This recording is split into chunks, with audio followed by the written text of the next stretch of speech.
The session that's coming up, it's Building the Foundation for the Future Economy, Immigration Programs for Startup Founders and Science Professionals, including O1, EB-1, EB-2 NIW, and IEP. So welcome back. It's my pleasure to introduce you to our next speaker. We're thrilled to have you with us today.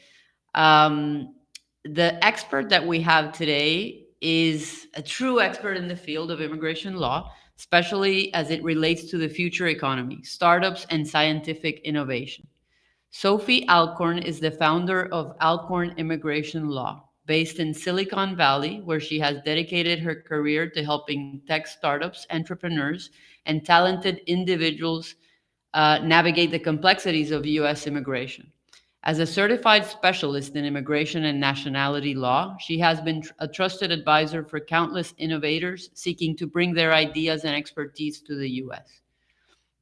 Sophie also shares her expertise through the Sophie Alcorn podcast, a must listen for entrepreneurs facing immigration hurdles, and her insightful Ask Sophie column in TechCrunch, where she demystifies immigration pathways for startups.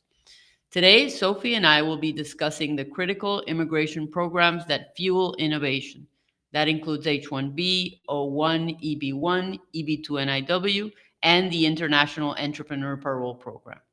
We will talk about the latest updates on each of these visa types, providing invaluable insights for anyone working in the startup sector. This is a crucial conversation to understand how we can help innovators bring talent to the US and build the foundation of our future economy. So please give a warm welcome to Sophie Alcorn. Sophie, I believe.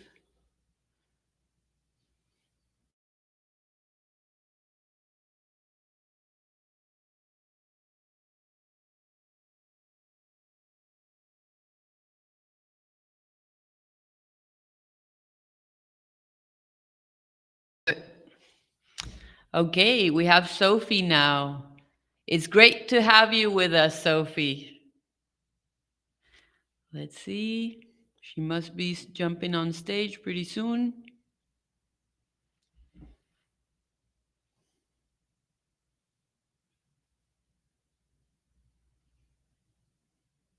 Let's give Sophie a few minutes. So, in the meantime, I just wanted to let everyone know that the Q&A tab is on the right-hand side. You can ask any questions and we'll be doing a Q&A at the end. So we have a few questions for Sophie and then at the end we'll take Q&A from the audience. We're very happy to have Sophie join us. She's an amazing and very knowledgeable immigration attorney, and she's also very active on social media. So, a lot of information. Sophie's always very up to date. Let's wait for her to join. Hello. Hey, here you are, Oh, you Sophie. got Where'd you it. go? Hi. Hi, Marianella. It's so great to be here with you today. Thank you for having me. Of course, Sophie. Thank you so much for accepting our invitation. While you were gone, I made a beautiful introduction about you. Thank you.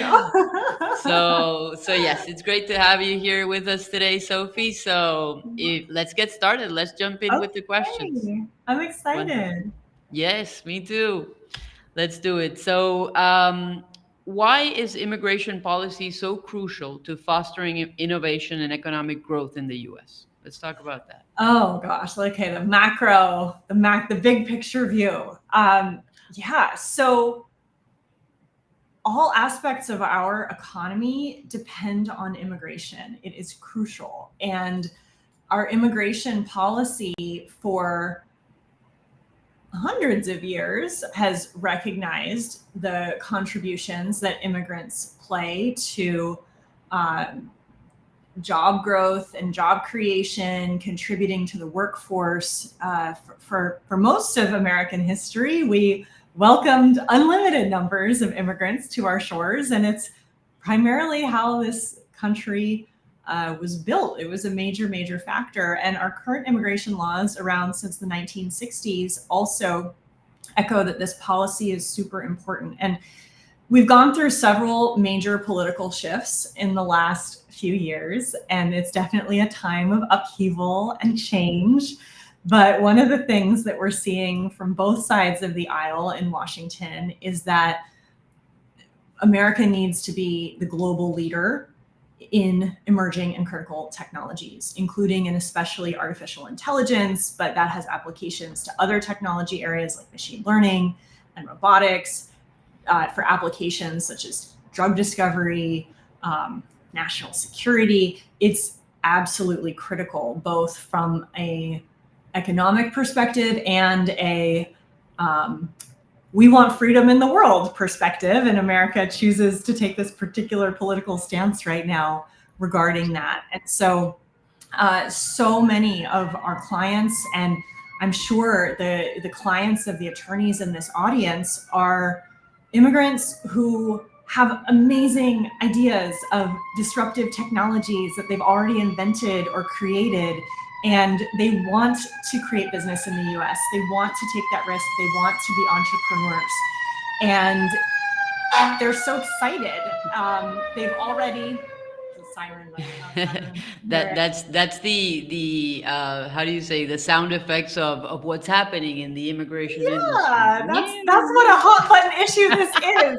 We need all hands on deck to help the American economy move forward. And there's so many people who are extremely brilliant, hardworking. They have so much grit and determination. They will go through whatever it takes to create a better life for themselves and their families. And when you apply that to business use cases in the US, where they are incorporating, raising money, launching a product, hiring Americans, hiring other people, that is what is going to help America continue to lead as we go throughout this century and beyond, as this beacon of hope in the world, as a place where people can come, pull themselves up by the bootstraps, that American dream, and make something for themselves. And that feeds back in so many ways into curing diseases, saving lives, cleaning up the plastic out of the oceans, getting the carbon out of the atmosphere, all these things that humanity needs to help us move forward.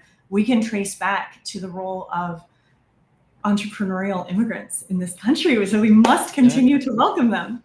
Exactly. Welcome them, attract them, make sure that the US is still their top choice, right? And I think, yes. And I think we have a lot of immigration attorneys that are listening. Some may or may not agree with the current administration, but I think what we all see is that it's about technology, about leadership, and about business. And I think that's a big focus of what we need to consider, and keep on pushing the business immigration, of course, and the options that are available. And that's this commonality between, the most progressive Democrats and the most conservative Republicans or libertarians. They can all see the value that immigrants create companies, create jobs. Americans benefit, the whole world benefits. And so since we have that point of commonality in an otherwise contentious world, I think it's really important to focus on that value that we can create through our existing legal immigration pathways. Attract voice and consensus and movement around that, have amazing examples and success stories of our incredible clients, and then use that to help push the conversation forward and create more expansive opportunities and a better functioning immigration system for everybody.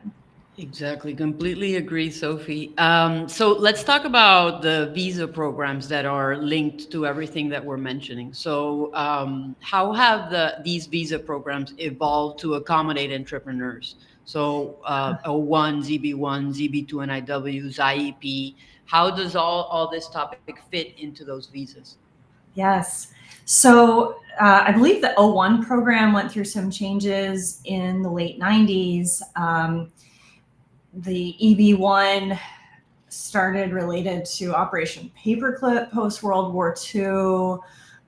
So there's all these pathways with great historical significance. International Entrepreneur Parole is the newest. It's a regulatory parole process created by the Obama administration that Trump 1.0 tried to destroy, but there was litigation by the National Venture Capital Association. The judge overturned the termination of the program as a violation of the Administrative Procedures Act. The program got reinstated, and then under the Biden administration, they tried to really push it forward, and it's still active now under Trump 2.0, but so my dad was an immigration lawyer. I grew up in Orange County, California, and watched him in his practice and how he built his practice in the 80s and 90s and post 9/11. So I've seen this long history in the field. And back in the 90s and early 2000s, he would rarely do O1s and EB-1As, and he would meet somebody super brilliant. And then it was like, okay, everybody, we're going to figure out this case for the first time. We think we can make the legal arguments. There's no examples. We don't know what this is going to take.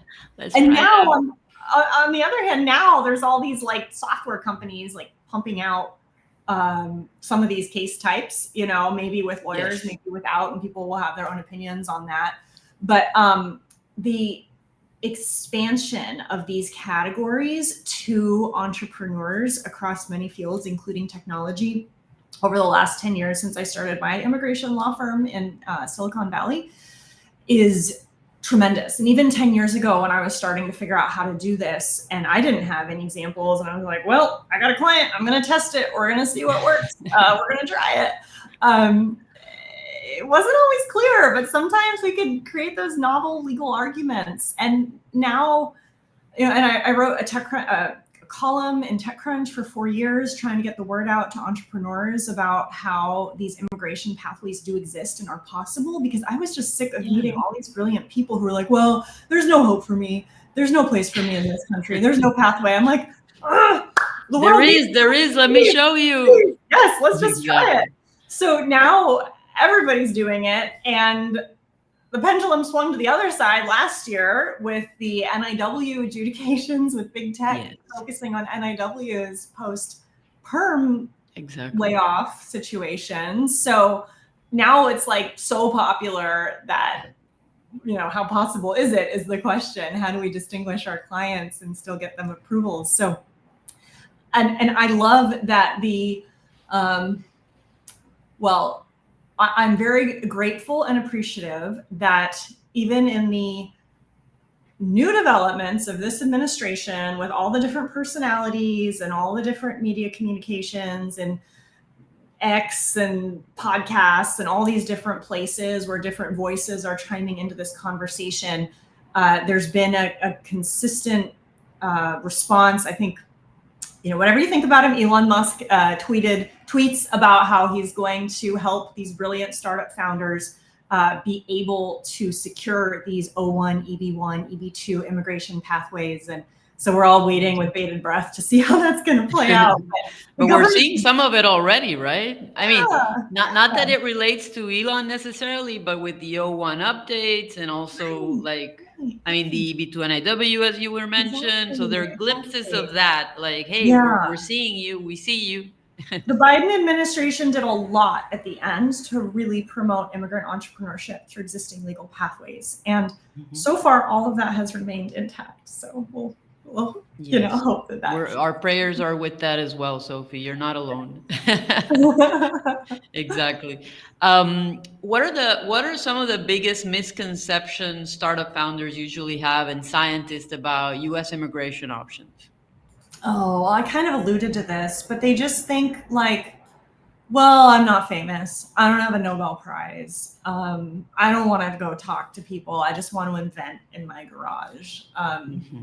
I didn't do enough, right? So with the thing with these brilliant genius savant people is that they have a lot of personality quirks, including introversion, obsessiveness. It makes for really interesting clients because you're trying to compassionately counsel these people, and they have they can have like lots of procrastination, and then they veer into like, why isn't this done? We have to get this done immediately, right? So and extreme humility, I can imagine, right? yeah, and extreme humility, comparing like, I themselves don't to, deserve this. yeah.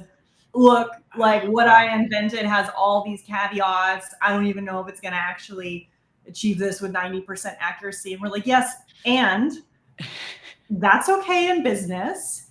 And we are crafting a legal story around your accomplishments to highlight the very best of what you've done. Exactly. And You are extraordinary. Believe me. Everybody has flaws, and we don't need to talk about those. That's not what the law wants. So it's immigration lawyer, pep talk, psychologist, like everything in one, right? Yeah. My dad used to emphasize that the California Oath for Lawyers says that you are hereby an attorney and counselor at law. And so he's like, yeah, so if we're counselors, we have to help our clients. It's not enough to just go fight for them. We have to help them and help them develop strategies and find ways to help them achieve their goals. And that's that personal touch, because so many of the decisions they're making it's about their lives and their families and their future. Exactly. And then when you add in startups, they're like chance at $1 billion opportunity. No pressure. Definitely. Exactly. No pressure. And Sophie, you mentioned that the visas at the beginning, I mean, they were not meant specifically for startup founders, but then immigration lawyers starting to get creative, startup founders starting to get creative. How do you manage to, like, from those multiple visa options to decide where they should focus? Because it's even harder when it's easy. You have two options, and these are your routes, and you either get a green card or you don't. For this is okay. These are the cards. These are all the possibilities. So how do you guide them through that? Oh my gosh. Well, so in the ideal case, it's like an Australian investor who could have an E3, an L1, an H1B, an E2, an E1, an O1, International Entrepreneur Parole, and self-petition or green cards right away, right? And then you're like, huh.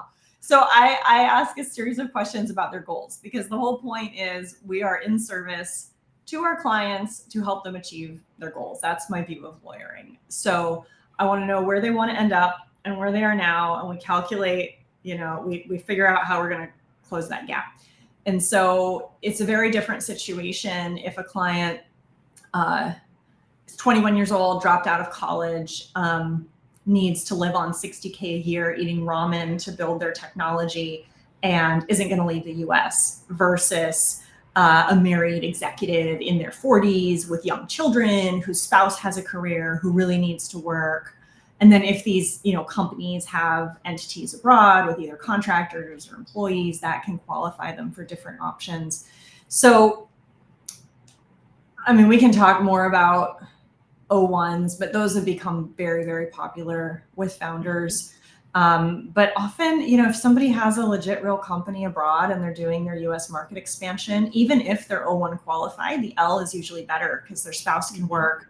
They can, start accruing those L approvals to be able to get a blanket eventually to bring in other team members. And it's just more objective. Anytime you can get out of the fluffy, subjective, extensive writing thing of EB-1A or even EB-2 NIW, it's kind of better. So it's really safe. Choose that route. Safety analysis, but also really keeping in mind their travel needs, their family needs, their team needs, what country they're from, right? If you're from China and you want an O1, you're going to get at most a 3-month single entry visa, but you're probably going to get stuck in administrative processing trying to get it. So it's just different for everybody. Exactly. Country of origin, even tax implications in the future. Because maybe right now they're thinking, okay, my startup, it's just a startup, right? But what if it does become a huge unicorn, right? You need to think about what's going to happen then as well. And the most dedicated founders who are, absolutely obsessed, they are planning for their $100 million exit in 7 years or 500, who knows? But their tax considerations can be very different. Some are like, I'm committed to this country. I love it. I have to be here. I felt American in my soul since I was a kid watching TV, and this is the only pathway for me. And I'm happy to pay whatever taxes because this is my home. And other people are like, usually from Western Europe, they're like, no, I'm gonna be there for a decade, do my thing, and I'm gonna go to my island or something. So yeah. Those are usually the ones who end up staying, right? Yeah. The ones who thought they were gonna go back. Right, because they get married, they have kids, they become acculturated, life moves on, and then they're coming. Yes, here. definitely. Have you seen anything specific on USCIS adjudications for these visa categories related to emerging technologies and scientific fields? Okay, here I'm going to go out on a limb, and I'm going to also welcome, I know we're going to have a Q&A session later, so if anybody has feedback on this, I would love to pull from the audience. But what I'm seeing is that, because we did a ton of EB-1As last year, and the government USCIS got inundated with them, as well as EB-2 NIWs last year. And then we have the new guidance. So in the realm of EB-2 NIWs, it seems like USCIS got sick and tired of all the tech company NIWs, and the denial rates skyrocketed and the RFEs skyrocketed. And then there was the January 15th guidance on, how NIWs would be prioritized moving forward. So if you haven't read the USCIS policy manual yet, I highly recommend it because it really emphasizes startup founders, researchers, and people with advanced STEM degrees as the main categories. But even the trend I saw with startup founders is if you don't have, and it's this really challenging chicken and egg situation for my clients, many of whom are on F1 and don't have OPT yet, or they're working for an H-1B employer and they don't have a company set up yet. But it's this whole chicken and egg of like, I believe the EB-2 laws are written in such a way that you're supposed to show the immigrants' contribution to America once they have their green card. So I don't think you have to have a company incorporated or money invested. And I used to get those EB-2 NIWs approved, but now we're seeing RFE pushback. And it seems like the way the January memo contemplates the EB-2 NIW, now you have to literally not only have the extensive business plan, but also have the incorporated company, have investment, or have letters of intent from customers lined up. But there has to be a real market need, not a hypothetical. So the standard, they want tangible, right? They don't want plans. No, but that's not what the law says. So maybe I'll litigate this with somebody one day. It really bothers me. You'll get a few volunteers probably from the public too. Great. And then the other one is EB-1A. The trend there was so many cases filed in December trying to get approvals before the president took office on January 20th. USCIS got extremely backlogged. The cases are now being adjudicated. People are getting refunds on their premium processing fees. In early January, we were seeing all approvals. Late January, early February, the amount of RFEs definitely went up in EB-1A land. But recently, we've been getting this wave of approvals of these December and January cases. And so I'm wondering if something happened internally in USCIS where they're like, oh, actually, these technologist inventors, like, let's make sure they get approved, are extraordinary. Exactly. But the whole extraordinary standard, it's like when you're in college and you get that really hard professor that grades everything on a curve, and only 2 kids are going to get an A, and you got A's your whole life, and you're so mad that you're not going to be one of the people getting A's in this class. Yeah. That's what the extraordinary ability is like, because you're supposed to be extraordinary. So if all day long they're seeing all these amazing people, you have to be even more amazing. So it's like a constant standard. So I wish we could have regulatory reform or legislative reform to make that somehow more of an objective criteria. So or just change the Khazarian analysis. We have to do something. Yeah, it's super difficult, right? And going back to your client consultations, it's difficult because it's like you deciding I am extraordinary, and then seeing if you can make a case around it. But I can see how that could be extremely difficult. Because most people well, I was born in America. My mom's from Germany, but I'm half German and 100% American. In America, we glorify fake it till you make it and thought leadership and being out there and telling people what you think. And in basically every other place in the world, people are taught to be humble and conservative and respect their elders and not stick their neck out and not like Yes. you only tell somebody you can do something if you're 150% sure, and otherwise you don't even claim it. And so that cultural shift is so challenging for our clients to undertake. Yes, and then there's this visa saying, okay, show me where you're recognized, show me where you, I don't know, where you are on the websites, the publications, the everywhere. So then having that type of profile also benefits the visa type. So yeah, I understand how that could be a conundrum for startup founders for sure. Especially the shy engineers, like the salespeople, the business people, they can get into it, but the shy engineers. Yeah. Sophie, so there were recent policy changes, as you've been mentioning, for O1 and EB-1.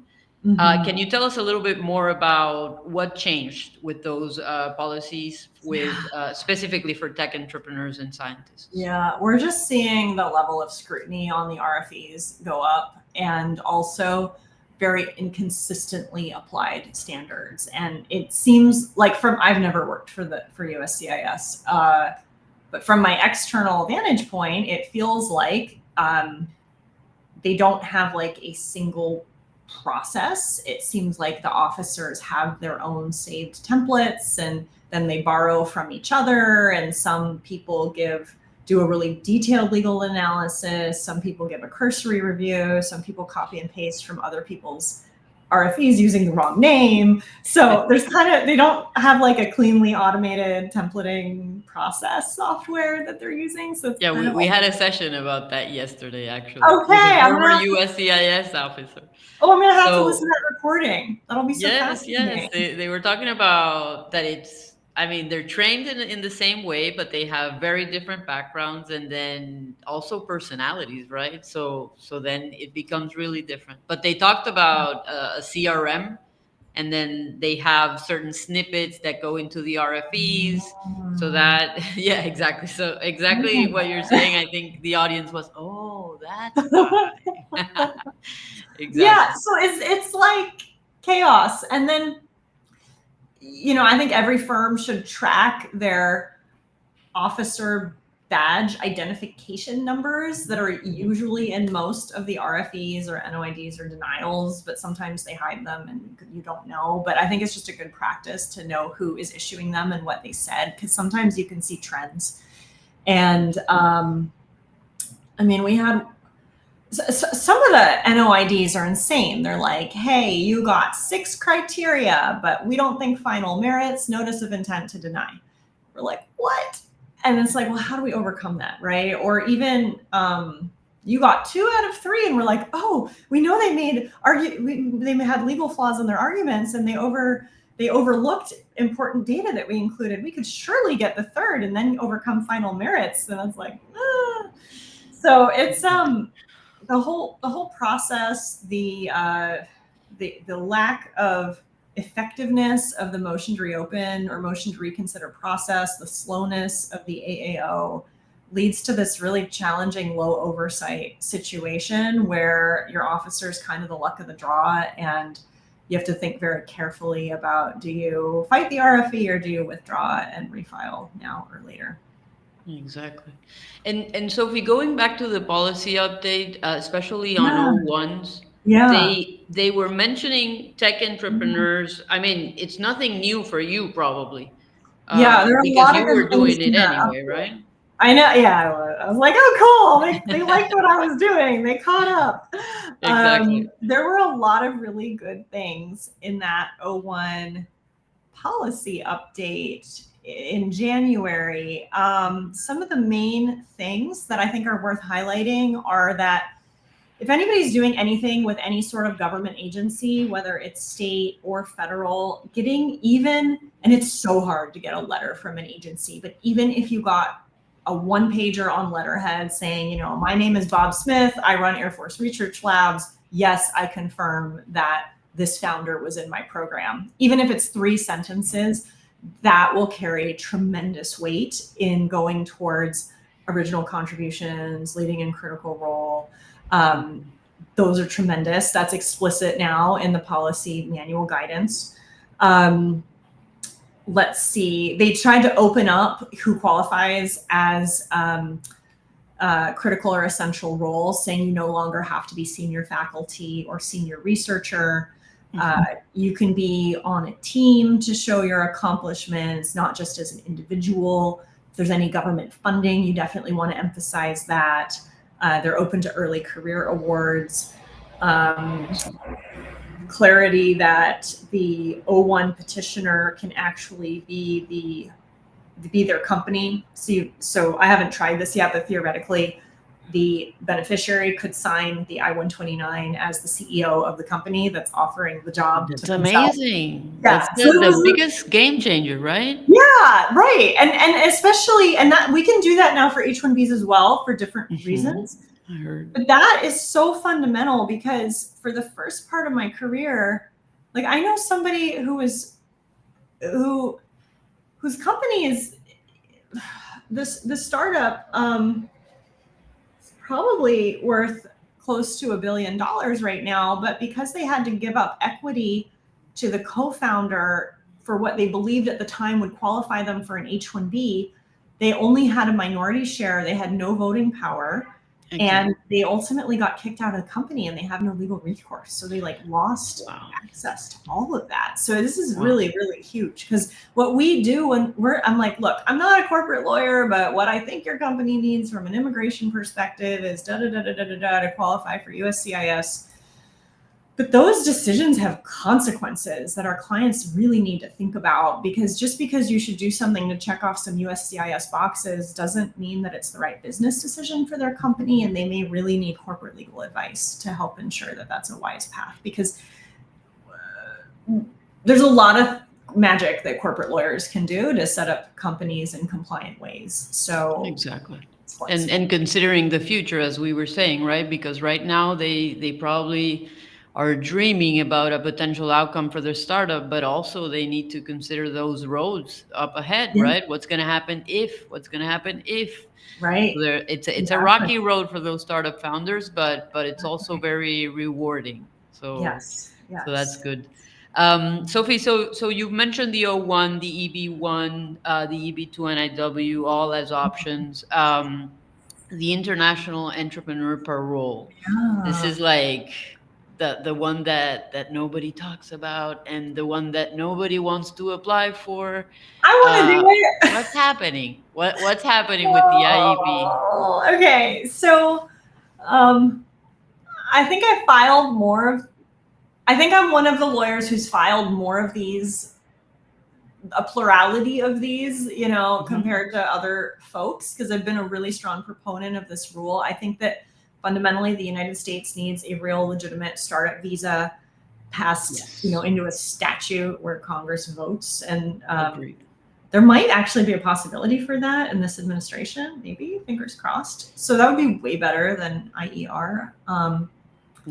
But so all of mine took 3 years because I applied at the very beginning of the Biden administration when it got resurrected, thinking, hoping, wishful thinking that there would be a quick USCIS process implementation to rapidly adjudicate them. Now, there is no premium processing option for parole for International Entrepreneur Parole. And therefore, the cases that I filed probably in 2020 finally got adjudicated in 2023, I think, or maybe I filed them in 2021. They got adjudicated. Yeah, some even in 2024. Now, in 2024, the Biden administration had some really great people working behind the scenes to continually roll out policy improvements for International Entrepreneur Parole, improve the website guidance. It's very clear on what you need. and one thing to consider is there's a triennial inflation adjustment. So now the minimum investment for a startup is $311,000 and change to qualify, and that money can't come from anybody. It has to come from qualified investors. That's a tricky thing because you have to prove the qualified investors are citizens or green card holders. Yeah. You have to be able to show how many jobs their other companies created, but there's ways to do this that aren't too imposing on those individuals. But you can also have there's another avenue of legal argument here where you show that they've raised a substantial amount towards that goal. So let's say, I don't know, if I had a company that raised $1 million from a European investor, and $10,000 from a US angel investor, I might be able to argue that the startup basically qualifies for that, right? You need some US investment. There's another alternative way to do it with government grants or awards, and that has to come from US government grants. I was trying to do it from, one of my clients had some money from the Australian Space Agency, and I was so excited, but I couldn't figure out a legal way to loop it in. It requires US money. Sophie, but I'm curious to know if at the time when you were filing those IEPs, was it because the other options weren't as clear for entrepreneurs? I mean, yeah, this was are you filing O1s. A lot of them now or not anymore? Okay, so I did it back in the day because O1s were way harder and scarier. People didn't qualify for them, and they weren't trying to amass that public fame track record as they were building their companies, so they didn't qualify. And because the H-1B self-employment route wasn't as clear, so we really didn't have any other options for a lot of people with early stage companies. I did hear in 2024 that new people who applied were getting adjudications in 4 to 6 months in the Biden administration. Unclear to me whether they had a member of Congress write a support letter or something like that to try to expedite it. But I haven't heard of any adjudications in the Trump administration so far, either for my clients or through my network. Our clients mostly got approved, but actually most of them had to figure out other visas along the way because it was too slow. And the whole point of a startup is, and ironically, international parole, the purpose is the rapid acceleration of growth and job creation. And then if you take 3 years or even 6 months, like it should feel like there's premium process. It should just be like, oh, you got this money, here's a visa. Like that's what let me help you get in this country fast. No, wait for 3 years and then we'll see. Part of why this was slow structurally in USCIS, from what I've heard, is the unit that got originally assigned to adjudicate these cases is related to the EB-5 unit. And so there's a lot of scrutiny there on source and path of funds, and they're looking at companies in a different perspective than like O1 adjudicators. So I tried to change that. Okay, perfect. So then IEP, I mean, there's a reason why immigration lawyers also prefer to stay away because now there are more options for startup founders. So clearly with the policy updates as well, it's being more precise and more tangible that they are open to those applications. So that's really good news. So I'm gonna ask one more question, and then we can go to Q&A. We have some of those. What strategies do you employ when preparing clients for potential RFEs in these high stakes visa applications? We do a whole case strategy sit down session with the RFE analysis before the client has decided how they want to proceed. And my whole thing is, you really want to do that counseling. You want to have informed consent confirmed in writing of whatever move the client wants to make, probably phrased differently in different bar jurisdictions, but you want them to know what they're agreeing to, because I think the RFE stage is a tremendous amount of effort for both the client to gather new qualifying evidence, ideally that predates the filing of the petition, so it's not disqualified, and then for the attorney to do the deep legal analysis, legal arguments, case law research, USCIS policy manual arguments. It's quite an undertaking. And the part that I'm also really welcome to feedback on that is just my feeling is if I were an immigrant, I would rather have a withdrawal on my record if anybody ever looked for a future adjudication rather than a denial. And I'm curious what other immigration lawyers think about this. I know that that USCIS is supposed to decide each case independently on the merits, but I don't know to what extent in real life that happens, right? Because if you have a CRM database and you can see people's past immigration history, probably all of those things show up. So I think it's a very sensitive and personal matter. The money comes into it too. If you refile, the client has to pay the filing fees again and premium processing. It's $4,000 to do that essentially. And it really depends on a variety of other factors too. Like, does this person have a priority date yet? Are they subject to an H-1B max out? Is their employer doing any tangential petitions for them? Do they already have like an EB-1B and now they're just trying to upgrade to an EB-1A? Did their employer already try an EB-1A and it got denied, but now they want to self-petition and they don't have all the evidence from their employer? So there's so many situations, does their spouse need an H-4 EAD? What's the fastest way to get that? So it really depends. That's why you need an immigration lawyer. Yeah.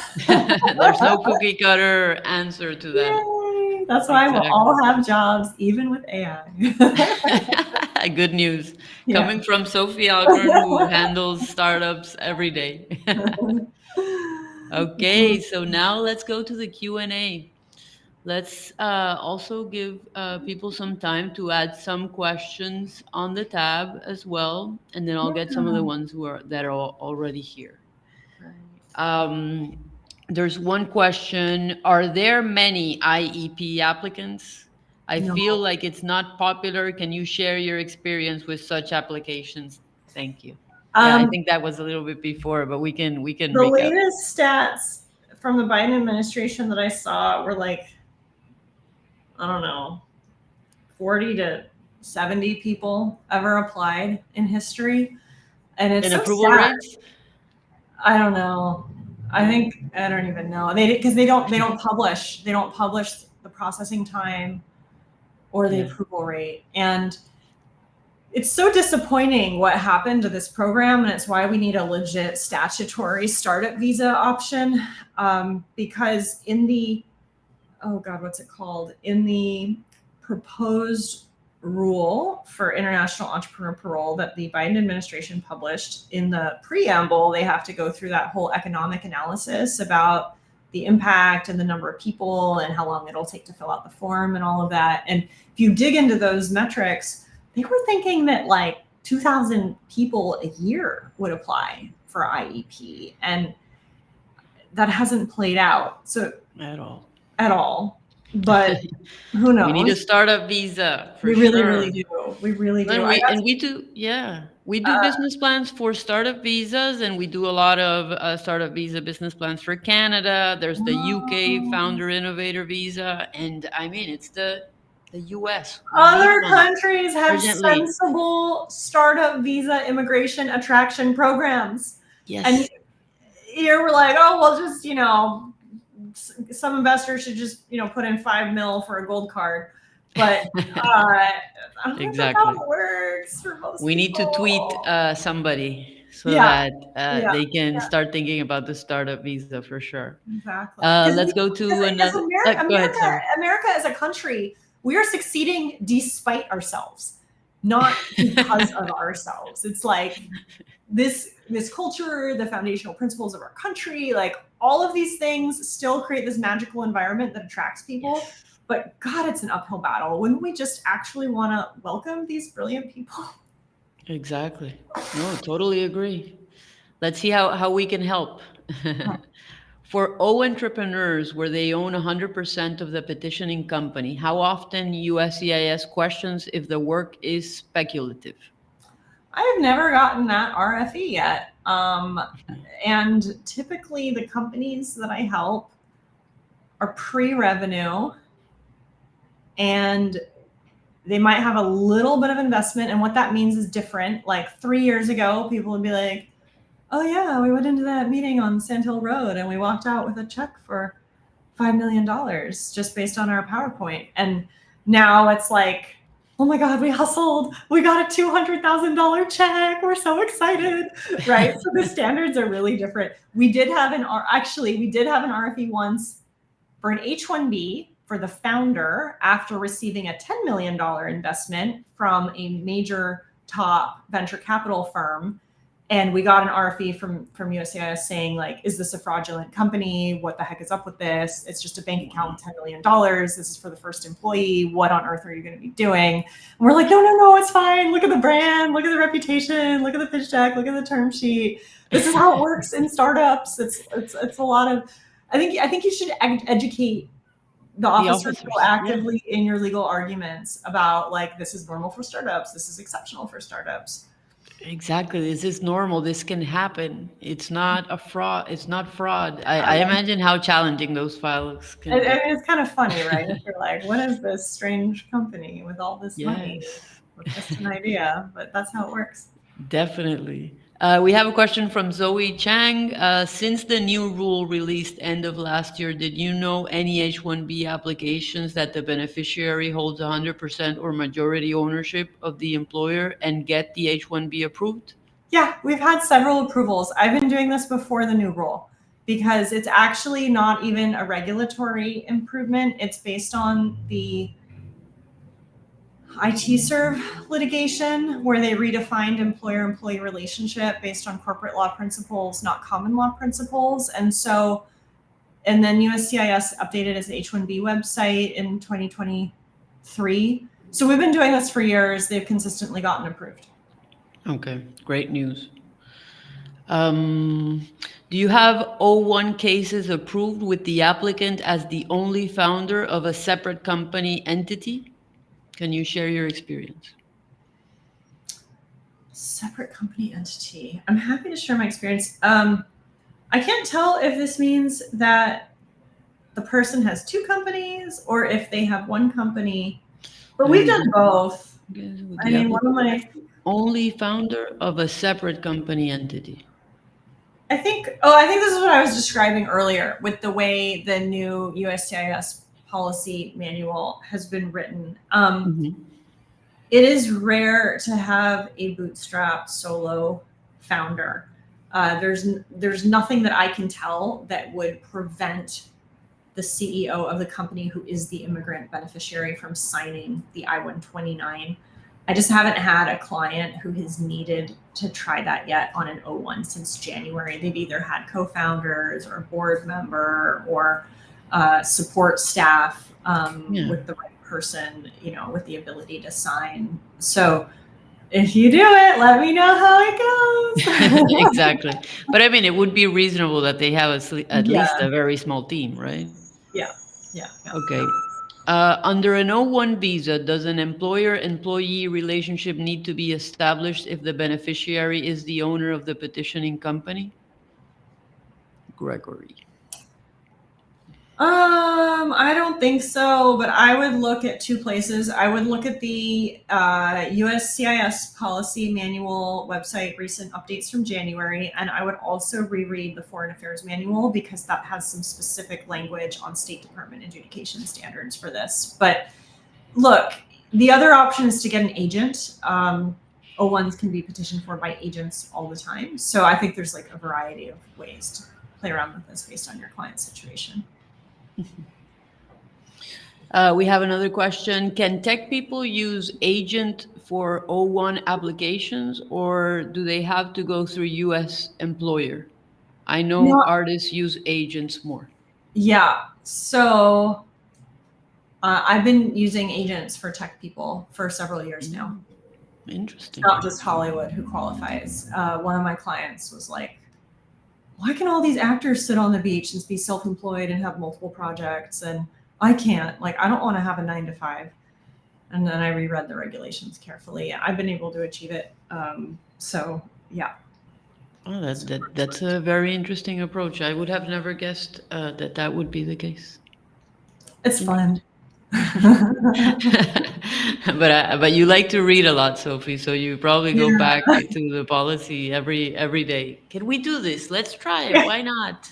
That Well, I I think just that's the message, right? my heart breaks for I mean, I meet these brilliant people and they're just struggling to find a way. And I'm like, well, it can't work because of this. And I'm like, well, is that true? What if I go research that? Like, maybe I'm wrong. Maybe we could. But I think that's great advice, right? Like saying, I mean, go back, ask, see if it fits, Yeah. be creative. It doesn't mean Yeah. that it needs to be black and white. It might be able to Exactly. fit there. Yeah, let's be Yeah, zealous great advice. advocates. Everybody has a different theory of lawyering and a different philosophy, but I think mine is consultative, zealous advocacy. Like, let's figure out what you need and then do everything in our power to help you get it. Exactly. And all about managing expectations with the clients as well. They know that it is not, I mean, except for the recent policy updates, they know that the visas have not been built for them. So I can imagine you having those conversations and saying, "Hey, let's try it out, and these are the routes that I'm choosing." So that's really important as well. Yeah. We have a question about what the difference is between IEP and EB-6. I think they're the same thing, but EB-6 is pretend. So basically, if you go back and you read the Immigration and Nationality Act and you look at the section on immigrant visas and you look at the employment-based categories, you have sections 1, 2, 3, 4, 5, and then it stops. I think when IEP came out, some people were nicknaming it EB-6, but it's kind of like not the best nickname because it's not an employment-based immigrant category. It's a different thing. It could also be that the legislative attempts at passing a startup visa in the Trump 1.0 administration could have been referred to as EB-6. Like, for example, Congressman Zoe Lofgren from San Jose introduced a bill that I got to help draft, which was amazing. It was called the Like Act, and it was a version of a startup visa.